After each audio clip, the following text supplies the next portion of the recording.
নমস্কার বন্ধুরা, simple living Nirupa ব্লগে সকলকেই স্বাগত। এখন বাজে 10:30, সায়ন স্কুলে চলে গেছে।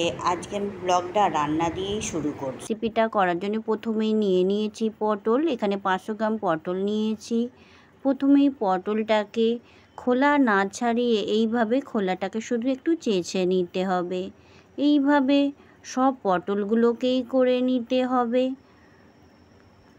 সব পটল এরকমভাবে চাঁচা হয়ে গেলে এবার এই যে দুপাশগুলো খুব ভালোভাবে কেটে নিতে হবে। তারপর মাথাটাকে এইভাবে কেটে নিতে হবে। আপনারা চাইলে এগুলো বটিতেও করতে পারেন, আমি দেখানোর জন্য এটা ছুরিতে করে নিচ্ছি।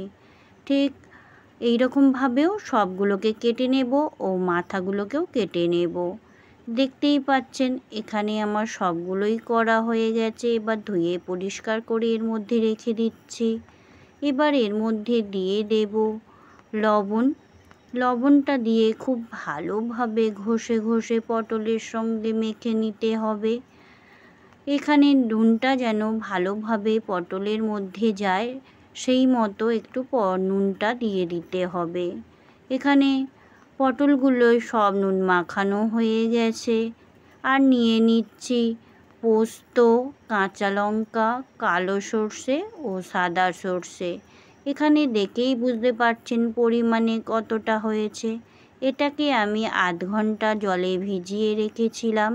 এবার এটা একটা মিক্সিং জারে দিয়ে বেটে নিতে হবে। জলে ভিজিয়ে রাখলে খুব সহজেই মিশ্রণটা হয়ে যায়। এবার এটা মিক্সিং জারের মধ্যে দিয়ে দিচ্ছি আর দিয়ে দিচ্ছি 1 চামচ লবণ। এবার ঢাকা দিয়ে খুব ভালোভাবে মিশ্রণটা তৈরি করে নেব। এখানে দেখতেই পাচ্ছেন যে মিশ্রণটা কীরকম করে বেটে নিয়েছি। এবার গ্যাস জেলে কড়া চাপিয়ে দিয়েছি। কড়ার মধ্যে দিয়ে দিয়েছি সর্ষের তেল। সর্ষের তেল গরম হয়ে যেতে এবার এর মধ্যে দিয়ে দিয়েছি একটা একটা করে পটলগুলো দিয়ে মিনিট খানেক এইভাবে রেখে উল্টে পাল্টে লাল লাল করে ভেজে নিতে হবে। এখানে মাঝে মাঝেই আমি পটলগুলোকে একটু নাড়াচাড়া করে নিচ্ছি, দেখতেই পাচ্ছেন, আবার একটু রেখে দিচ্ছি। এইভাবেই কিন্তু ভালোভাবে ভেজে নিতে হবে। এটা ভাজতে মিনিট 5 সময় লেগেছে। আর এই সময় গ্যাসের ফ্লেমটা মিডিয়ামে দেওয়া আছে। দেখতেই পাচ্ছেন ঠিক এই রকম ভাজা হবে, তখন তুলে নিতে হবে। সবগুলো তোলা হয়ে গেলে তেলটা কিন্তু ফেলে দেব না, তেলটা কালো হয়ে যায়নি, তাই এই তেলেই রান্না করব। এবার এর মধ্যে দিয়ে দিচ্ছি 1 চামচ কালো জিরে দিয়ে যখন সুন্দর গন্ধ বেরোবে তখন এর মধ্যে দিয়ে দেব বেটে রাখা সর্ষে পোস্ত বাটা। এটা দিয়েও কিন্তু প্রথমে নাড়াচাড়া করব না। এবার দিয়ে দেব মিক্সি ধোয়া জল। এটা দিয়েও খুব ভালোভাবে একটু নাড়াচাড়া করে নেব। এই সময় গ্যাসের ফ্লেমটা মিডিয়াম টু লোয়ের দিকেই রেখেছি। এরপর এটা খুব ভালোভাবে নাড়াচাড়া হয়ে গেলে যখন উপর থেকে একটু তেল ছেড়ে ছেড়ে দেবে মনে হবে, তখন এর মধ্যে দিয়ে দেব স্বাদ অনুযায়ী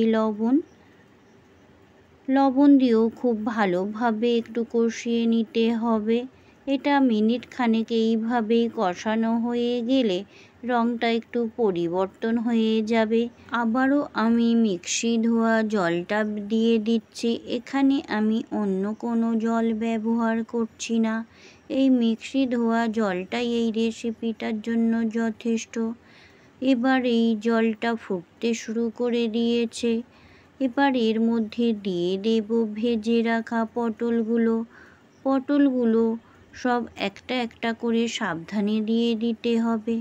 সব পটল দেয়া হয়ে গেলে আবারও ভালোভাবে একটু মশলাটার সঙ্গে মিশিয়ে নিতে হবে। খুব ভালোভাবে মেশানো হয়ে গেলে ঢাকা দিয়ে মিনিট 5 রান্না করে নিতে হবে। এই সময় গ্যাসের ফ্লেমটা মিডিয়ামেই দেওয়া আছে। 5 মিনিট পরে ফিরে এলাম। এবার এর মধ্যে দিয়ে দেব চেরা কাঁচা লঙ্কা, এখানে আমি 2টো কাঁচা লঙ্কা ব্যবহার করেছি। আর এই কাঁচা লঙ্কাগুলো ভীষণই ঝাল। এটা এবার ঢাকা দিয়ে আরও মিনিট 2 রান্না হতে দিয়েছি। 2 মিনিট পরে ফিরে এলাম। দেখুন গ্রেভিটা অনেকটাই কমে গেছে। ওপর থেকে তেল ভেসে উঠেছে। এর মধ্যে দিয়ে দিচ্ছি আমি কাঁচা সর্ষের তেল। এটা দিয়েও চাপা দিয়ে মিনিট 2 রেখে দেব ও গ্যাসের ফ্লেমটা অফ করে দেব। 2 মিনিট পরে আবারও ফিরে এলাম।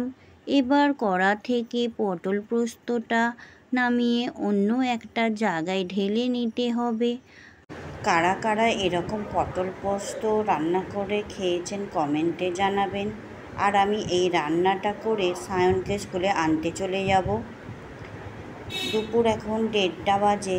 আমি বেরিয়ে পড়েছি সায়নকে স্কুলে আনতে যাব বলে।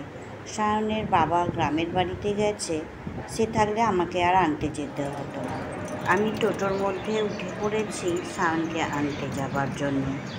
আর এই প্রচণ্ড গরমে যেতে এত কষ্ট হচ্ছে, তারপরেও সায়নকে আনতে যাচ্ছি। তাহলে ভাবুন তো বাচ্চাদের কতটা কষ্ট হচ্ছে। দেখা হবে আবার স্কুল থেকে ফিরে খাওয়া দাওয়া করে নিয়েছি। আর এদিকে সায়নকে নিয়ে আবার বেরিয়ে পড়তে হবে ও সায়নের স্কুলের ড্রেস পাল্টাতে। এবার যাবার জন্য সব দরজা জানলা ভালোভাবে বন্ধ করে দিই। এই দিকের জানলাটাও বন্ধ করে দিচ্ছি। সব বন্ধ করা হয়ে গেলে আলোটা নিভিয়ে নেমে পড়ব যাবার জন্য। তারপর দেখা হবে ফিরে এসে। আমরা মার্কেট থেকে তো ফিরে এসেছি সায়নের সব কিছু নিয়ে। এবার সায়নের স্কুল থেকে অনেক হোমওয়ার্ক দিয়েছে, সেগুলো নিয়ে সায়ন করতে বসেছে। আর আমি রান্না করব। যেহেতু আমি একা আছি, ও তাই ঘরের মধ্যে পড়তে বসলো না। আমি রান্নাঘরের কাছেই ওকে চেয়ার দিয়েছি, ও বসে বসে লিখছে আর আমি রান্নাটা করব। আর এই যে বাচ্চা মেয়েটাকে দেখছেন, এই মেয়েটা এই বাড়িরই মেয়ে। ও আমাদের সঙ্গে একটু গল্প করছে আর ওই ছোট্ট গাড়িটা নিয়ে খেলা করছে। আর ওর বাবুয়া দাদা এসেছে, মাংস দিয়ে গেছে। এই যে মাংস দিয়েছে রাত্রিবেলা। আজকে আমার মাংস রান্না করার কোনো ইচ্ছেই ছিল না, তারপরেও দিয়ে গেছে। আর আজকে আমি মাংসটা পটল দিয়ে করব। আর এই পটল দিয়ে মাংস রান্না সায়ন খেতে খুবই ভীষণ ভালোবাসে। আর এই রান্নাটা আমি নিজে জানতাম না, ওটা ওর বিজলি মাসি করে খাইয়েছিল। ওর এটা খুব ভালো লেগেছিল, সেই জন্য আমাকে করতে বলেছে। আর এদিকে তো মাংস কষতে দিয়েই দিয়েছি। আর ওর বাবুয়া দাদা মাংস দিয়ে আধ ঘন্টা থেকে আবারও বাড়ি চলে গেছে। আর সামনাসামনিই বাড়ি। এদিকে আলুটা আর পটলটা ভেজে তুলে রেখেছি।